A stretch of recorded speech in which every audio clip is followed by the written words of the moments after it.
Üçüncü dünya düşkün öyle olup ketken istesem közüme jaş kelet. Oşonda men bir saat boldu, 2 saat boldu esimde jok. Magan ушундай кабар келген да. Кабар келген. Аны ошондо мен конечно азыр деле ошон дүнүйө түшкөн өйлө болуп кеткен да мен экен. Анан Тойгонбай ажы айтып калды. Биз ушундай алып кетебиз. Ошондо мен лидер фракция болуп турганмын парламентте. Ошондо ошо лидер фракциянын кабинетинде таанышканмын. Анан эми бул киши дагы жанакай жөнөкөй киши эмес эле да.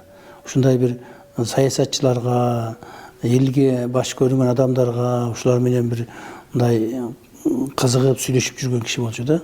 Анан чамасы ушу менен дагы бир сүйлөшөйүн деди окшойт чамасы. Деп ошондон случайно эле келип калган. Случайно мындай күтүүсүздөн эле келип калып, анан ошондо таанышып калганмын. Бирок ошондо таанышканда дагы бир эми эсимен чыкпайт. Бир тамашакөй киши эмес беле. Ошол маалда бул киши муфтий болуп турат эле. Муфтий болуп турган маал эле мен билгенимден. Анан ошондо бул тамашакөй киши эмес беле. Мага кабинетиме кирип эле мени менен учурашып, анан жанында Тойгонбай ажыны ээрчитип келген.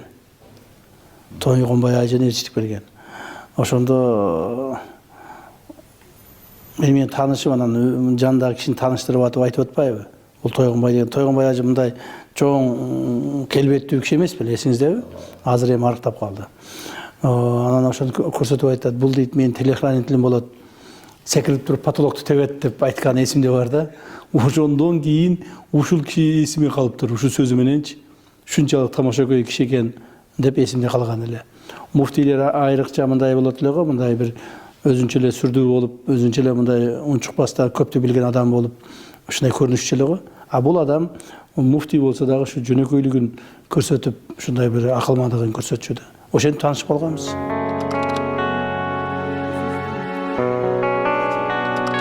Чубак ажы менен мен ошол таанышкандан кийин мындай сырдаш болуп кеттим. Сырдаш болуп кеттим. Экөөбүз көп жолукчу элек, өтө көп жолуктук. Өтө көп учураштык. Өтө көптөгөн маселелерди талкууладык. Анан Чубак ажы бул мен үчүн диний ишмер адам эмес, ал мага бир өзүнчө ага, ини, дос катары сезилчү да. Кээде мындай атабыздын ордуна ата дагы болуп кетчү. Ушундай жанагыдай болуп акылдарды үйрөтүп, ушундай жанагыдай болуп биз билбеген нерселерди айтып турса, кантип аны сен өзүңөн ылдый коесуң? Сен билбеген нерсени айтып турса, сен билбеген нерсени билдирип турса, ушундай өзүбүздүн ал киши менен болгон карым-катташыбыз көп болду. Ал киши мына менде үйдө өтө көп, жолу үйдө көп биз баарлаштык. Кээде ошо отуруп алып, сыртта жан баштап жатып алып, чөптүн үстүндө түн бир окумуна чейин ар түрдүү маселелерди талкуулайт элек. Бул киши негизинен ошо менен сүйлөшкөндө мен байкаганым негизинен майда чүйдө мына тиричилик, үй жумуштар, анан кийин мындай майда чүйдө нерсе менен алектенбейчү эле. Бул негизинен жөнөкөй эле аалым эмес, бул философ болгон да. Бул кишинин билим таануусу, коом таануусу өтө мындай не деп коет, мындай обширный болгон. Так. Ошондуктан бул ошол жака көп мындай ой жүгүртчү да.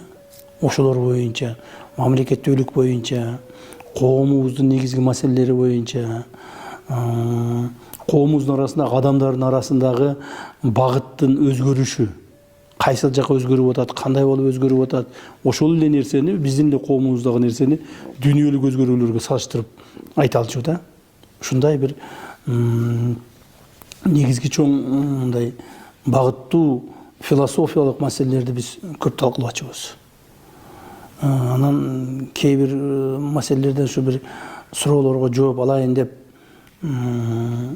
ушуну моментип өзгөртүп койсо болобу десек дагы эч качан мындай өзүнүн оюн анан ушул Курандагы, китептеги, анан кийин ушул диний көз караштагы оюн эч качан өзгөртчү эмес да. Өзгөртчү эмес.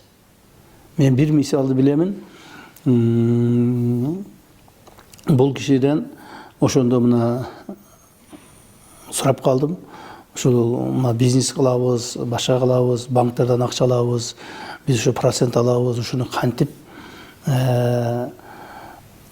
ушундай мыйзамдаштырсак болот. Мусулмандарга карата мыйзамдаштырсак болот. Ушуну эптеп уруксат бер деп койсо болобу десек, жок деп турганда жок депчи. Жок.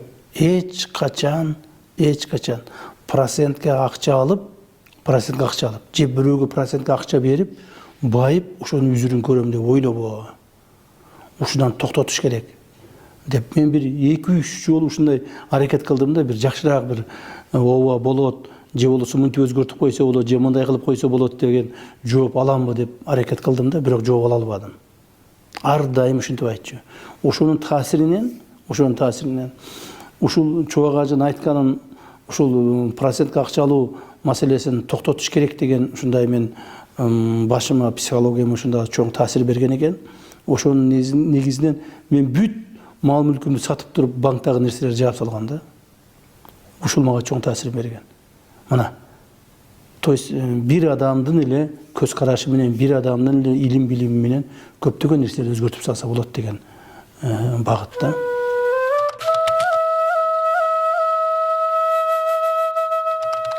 Бул күн эч качан мен эсимден чыгып кетпейт.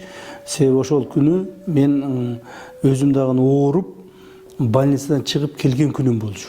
Больницадан чыгып келип, үйдө жалгыз үйдө жаткан болчумун да. Себеби дегенде үйдөгүлөрүмдүн баардыгы больницада, үйдө эч ким жок болчу.